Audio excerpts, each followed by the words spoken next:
The Democrats are so sneaky that when they do something sneaky, you can't even tell it's sneaky anymore. It's like the old saying goes, tell a lie enough times and it becomes the truth.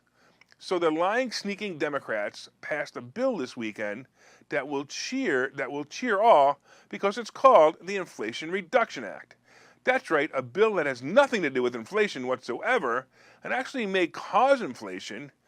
We're going to get to that in a couple of minutes. Is called the Inflation Reduction Act. Here is the sneaky part. All right, you may think that the title itself was the only sneaky part. It's not. Here's the real sneaky part. Oh, by the way, I don't see anyone on the news discussing what I'm about to talk to you about. It happened, but no one's talking about. Not even the conservative radio stations, at least not yet. This bill, and this is what I'm talking about, was passed in the Senate using the Reconciliation Act. It was not passed with the necessary 60% majority vote because they cannot get any Republicans on board. It makes sense that they can't get the Republicans on board only because the Republicans hate the Democrats, which is, I never could really understand that. We need to have some bipartisan stuff. But the Reconciliation Act is a process in which the Senate can push through a budgetary issue with only 50% of the Senate votes, and it's used for an emergency reconciliation of the budget. Mostly it's used for those moments when the politicians are divided on whether to fund the government and keep the lights on when no budget can be agreed on. So the Democrats used the Reconciliation Act to get the bill passed. There are 50 Democrat voting seats. There's actually 48 Democrats and 2 independents that vote with Democrats, and 50 Republican voting seats. So basically, if they tried to pass this bill with the normal ways that the Constitution allows, this bill could never get the 60% votes. So now that we have 50% of the votes for the bill and 50% of the votes against the bill, guess who is the tiebreaker? Yep, the answer is the laughing hyena herself, Kamala Harris. After she puts the final nail in the coffin, it goes to the president, who, even if he did know what he was going to be signing, he would sign it anyway. No trick unturned by the Democrats. Now that you know that they cheated on this one, let me tell you what's in the Inflation Reduction Act and how, at best, it does nothing for inflation and most likely causes more inflation. The intent includes major spending to combat climate change and extend healthcare benefit coverages. But in reality, it was simply the Build Back Better bill with a new name and many of the original provisions stripped out. According to a one-page summary, and it's great, because I wanted to go to the Democrat page on this. I want to see what they do. So they actually put out a one-page summary of the bill that I found on a Democrat propaganda page, and these are the provisions and the costs. They will be spending $369 billion on climate change and energy security. What the hell is energy security? Is that to keep the grid from going down? Is that what they're talking about? I don't know, maybe. They will be adding to the Affordable Care Act. What does the Affordable Care Act have to do with anything? But anyway, that's fine. Another name of the act that is the complete opposite of what it really does, like the Affordable Care Act, right? Remember they call it the Affordable Care Act? It's just the opposite. It became the Unaffordable Care Act. Unless, of course, you know how to use it like I do. That's another issue. All right, but it's the complete opposite of what it really is. Anyway, they will be adding $64 billion to the fund that helps pay for and administer the Affordable Care Act and its subsidies. $64 billion. So if they're going to add $369 billion to the budget, how is it going to reduce inflation? I bet you're wondering the same thing. Well, wait till you hear how they're planning to pay for it. New taxes, of course. Right?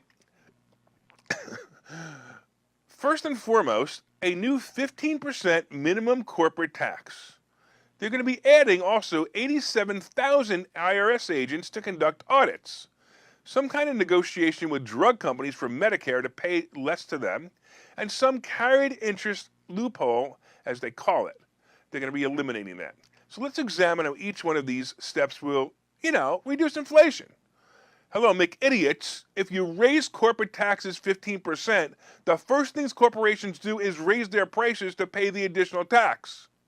Do you really think that the CEO and CFOs of major companies just say, "Okay, Mr. Biden, we'll pay these taxes.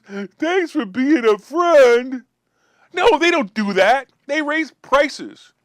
I wonder if that will cause inflation to rise or go down. Huh. I'm no rocket scientist, but I think that prices will go up, causing more inflation. Let's get to the IRS hiring 87,000 new agents to harass you and I and other businesses, both big and small.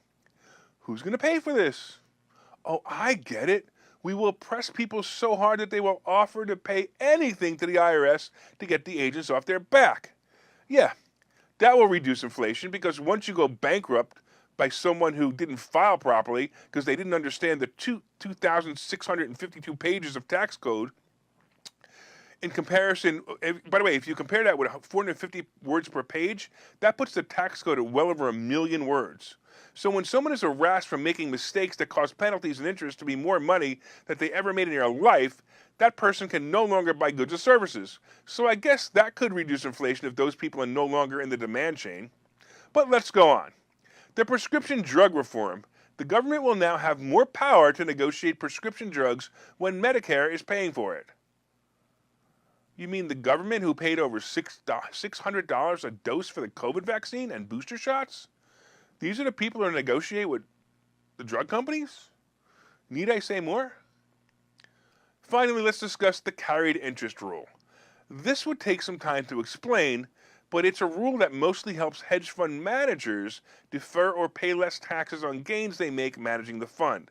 Simply put, instead of paying the taxes on their fees this year, the fees that they gain this year, they could put off paying those taxes into future years and offset it with losses in the future. Bottom line, it affects very few people in reality. And here's something interesting that you probably didn't know. Do you know that Trump tried to close this loophole as well? Come to think of it, didn't Trump also negotiate with the drug manufacturers a lower cost of prescription drugs for Medicare? And then Biden reversed it? Why, yes, this all did happen. So this bill isn't about reducing inflation. It's about ego and more money from you and I. Oh, by the way, a few more little parts of the bill not on the Democrat website include removing the provision to not increase taxes for people making under $400,000. In other words, expect a tax increase for the average worker. But taxes, that's not inflation. If you pay more in taxes, it's not inflation. Only if you pay more for a car.